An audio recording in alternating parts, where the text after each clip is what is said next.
Hi, my name is Max Strider, and I own 3 different businesses that are all owned and operated out of my home that sell over $2 million of products a year collectively. And I wanted to shoot a video for you that, if you are a stay-at-home mom looking for work, would provide you some insight into what someone like me is looking for when trying to hire a person like a stay-at-home mom to do tasks for them. I actually employ several stay-at-home moms, and so what I wanted to do for you is I wanted to list 10 different opportunities that a stay-at-home mom could go out and look for, and then where to actually go find those, so you might be able to find a work-from-home opportunity from someone like me who owns and operates internet businesses. And I thought a little bit of insight from the guy that you'd want to get the job from could give you, might be a little bit helpful. So here we go. To rattle these off for you, here are some things that you can do as a stay-at-home mom. And I'm going to try to go from, like, if you don't have any really developed skills to levels where if you have more skills that you can go look for. So here are what they are. Number 1. I have people answer my email for me. So I, in my businesses, get over 250 email requests a day, from people who sign up for my newsletters to people who want customer support. And I cannot answer 250 emails a day and still run my businesses. So I hire stay-at-home moms to do that for me. The second thing that I hire stay-at-home moms for is to answer my phones. I like to find really social, friendly people that can interact with my customers, usually that have the same interests that my customers have. So in one of my businesses where we train animals, I actually found a stay-at-home mom who loves, with a great big heart, this particular type of animal that we train. And when other customers of mine call her, they just love chatting and they have a great relationship, and she helps build a bond with my customers, and it provides her with an opportunity to work from home. The next 2 are shipping and packaging. So I have lots of products. I started my business in my home, and it became a little too cumbersome for me to pack up all my stuff and take it to the post office and ship it every day, and handling all of that for me. So what I actually ended up doing was I hired a stay-at-home mom to pack and ship my stuff. And then what actually ended up happening, that may be an opportunity for you, is I grew so big, so key is here, you'd want to do this with a company who's young and starting to grow, that it actually turned out that she decided to start her own packaging and shipping business with me as her main client. And then she went out to others after she built some infrastructure learning how to package and ship stuff. She gives me a greater deal than I could get anywhere else. And plus she's able to work from home, now even went on to hire other people, and she actually started a business just by doing that for me as an added service. So that's something else you might be able to do. I also like to hire people, typically stay-at-home moms, who have some skills in certain programs that I'm not good at. One of those is Excel. I also like people who have skills in PowerPoint and the other Microsoft Office types of tools. Specifically with Excel, when a person like me is running a business that's doing a few $1 million a year, we need to have data. And we need to have that data organized, and we need to have it graphically represented a lot of times. We need to know if our refunds are spiking, or if our website's traffic is dipping, and we don't have the time necessarily to go put that all into Excel and print it out into graphs that can be understood. So if you have a talent for working with worksheets and that sort of thing, that might be something that you can get a foot in with a person who operates a business like mine, that might be able to get you in the door and then provide other opportunities later down the road. Bookkeeping is also a huge opportunity if you're the type of person who really likes numbers. A person who is trying to build a business does not want to focus on, tracking receipts and all the little details. They tend to be project oriented, and if you can come in and alleviate their pain of being disorganized, because people like me who are the entrepreneurs, we are not typically organized people. We need people to come into our lives and help us stay organized. And it can be a very synergistic relationship that really helps both people and can give you an opportunity if you're the type who's really, really organized.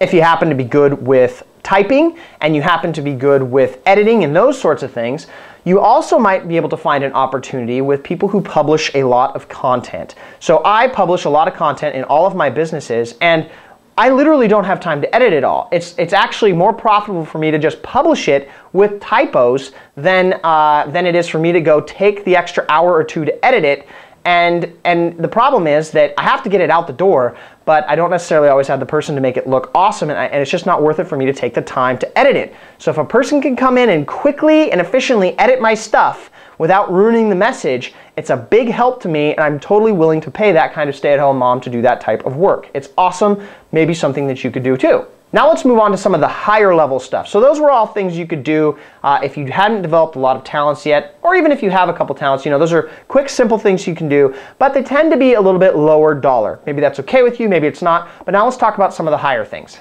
One of those is research. Now, I want to talk to you really quickly here about the type of business I run and why and who you might need to look for to do research.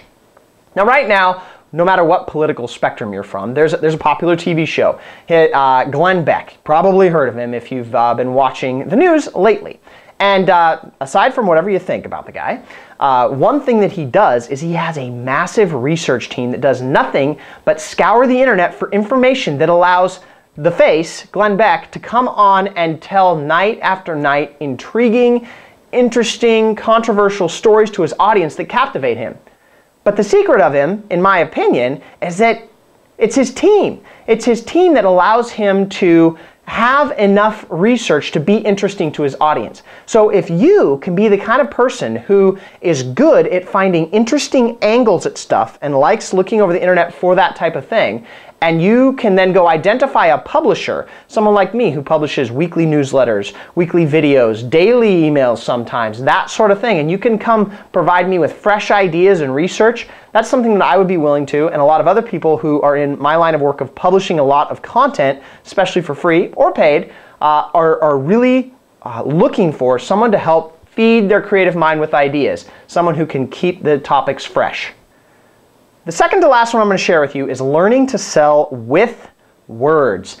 There is this niche is called copywriting. You might Google it, like learning how to copywrite. Some resources you might go check out are expensive resources, by the way, but you can get some of their cheaper books. I'd look for books by Dan S. Kennedy, maybe called The Ultimate Sales Letter, that sort of thing. This is where I'm willing to pay people. I currently employ one of these people right now who, if I need to sell something, I hire them and they look at the product and they look at all the interesting angles and they write a compelling sales argument that will help me sell that product. There's lots of people on the internet who are looking for people who can sell things, whether you want to help write pages that sell stuff on a shopping cart or a particular product or a blog post that'll sell something. If you've got ability to sell or you would like to develop your ability to sell, go study copywriting and then contact people who sell stuff and offer to do them work like, hey, I think I can write a more compelling sales argument for your product. Here it is, could you try it? And if it ends up working better, maybe we could work together more on an ongoing basis and you can get your foot in the door to get a job or at least start some work and income receiving for yourself. And then last but not least, video. As you're seeing right now in this video, I and a lot of other publishers of content on the internet do a lot of video. But the problem is, the part of shooting the video is easy for me. I hop on the front of the camera and I talk. The part that's no good is editing the thing together, putting in cool graphics, which this one may or may not have, depending on if I've currently got a stay-at-home person to help me edit this thing. But if you could be the type of person that could come in and say, look at this video right here and say, you know what? I know how to edit video, or I would like to learn how to edit video. Go self-educate yourself or use what you know to make a video that is much better. Graphics over here or a title screen coming on or whatever it is, things sliding out saying my name. Just enhance the quality of video. That's something that I'd be more than willing to pay people for, and that you could easily contact people to pay you to do that for them on a very regular basis, because it's a big need that people like me in information publishing have. So now that you have this list of things that maybe you could think about doing or skills you may not have realized you have that actually match up to big needs that business owners on the internet have, I'd like to talk to you a little bit about a type of business that I would intentionally seek out to go try and work for. The type of business that I personally, if I was a stay-at-home mom or was talking to any stay-at-home moms that wanted to work, that I would recommend they go try to get a job for, would be the type of business that is coined, you may not have heard this coined, an information marketer. So what is an information marketer? Well, for example, my businesses are information products. They are products that teach people how to do stuff. So it's not like selling dog bowls or dog crates or that kind of a thing. They actually teach you how to do something. And in these types of businesses, they typically have a few things that really match up to the needs that a stay-at-home mom who wants to work from home can fulfill. And that is they tend to publish a lot of content. So here's how you can kind of find these. Doing searches on Google for topics you're interested in. So let's say you are interested in knitting. What I would do is I would type into Google the words how to and then knitting, or how to gardening, or how to weightlifting. Whatever it is that's your passion, I would type in the words how to or tips, gardening tips, house cleaning tips, organizing tips, that kind of thing. And then what I would do is I would look at the results that pop up, and I'd look at the advertisers that are paying to show up under that search term. Now, if they're paying to show up under that search term, they are a highly qualified candidate for someone who is looking for some of these services I've mentioned in this video. And I would look at the talents that you match up with and contact some of those. There'll be lots of them until you find someone who might be able to have that need that can be fulfilled. One tip I'd really, really highly recommend you look for is if they are collecting email newsletters and operate an email newsletter.